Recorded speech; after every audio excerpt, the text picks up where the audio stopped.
பெரியார் என்ற அந்த மாபெரும் போர் ஆயுதத்தை யாராலும் களங்கப்படுத்தி விட முடியாது. அதனுடைய முனை என்றைக்கும் கூர்படுத்த முடியாது.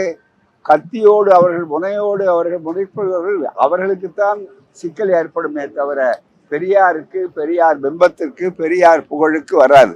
இனிமேல் வருகிற ஆண்டு பெரியார் ஆண்டுகளே தவிர மற்றவர்கள் ஆண்டு அல்ல. சிறியார் என்ன சொல்லுகிறார் என்பதை பற்றி அரியாராகவே நாம் இருப்போம். அதை பற்றி கவலைப்பட வேண்டாம். அதாவது இதை வைத்துக் கொண்டு அரசியல் நடத்த முடியாதவர்கள் அதை வைத்துக் கொண்டு அரசியல் நடத்தலாம் என்று அதை அரசியலாக்கி பார்க்கிறார்கள்.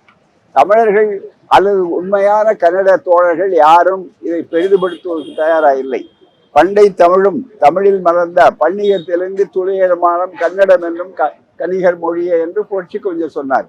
அதைவிட மிக தெளிவாக பல ஆராய்ச்சியாளர்கள் மனோன்மணியம் சுந்தரம் பிள்ளை உள்பட ஆய்வாளர்கள் எல்லாம் சொல்லி இருக்கிறார்கள். தாய் என்றாலும் சகோதரர் என்றாலும் ஒரே குடும்பம் என்பதை மறுக்கிற நேரத்தில் இதை எதற்கு அரசியலுக்கு பயன்படுத்தலாம் என்று சிலரை பயன்படுத்துகிறார்கள். ஆனால் இது பயன்படாதது நிச்சயமாக. அந்த வகையில திராவிடம் என்பது இருக்கிறத அது எல்லோருக்கும் எல்லாமும் என்பதுதான்.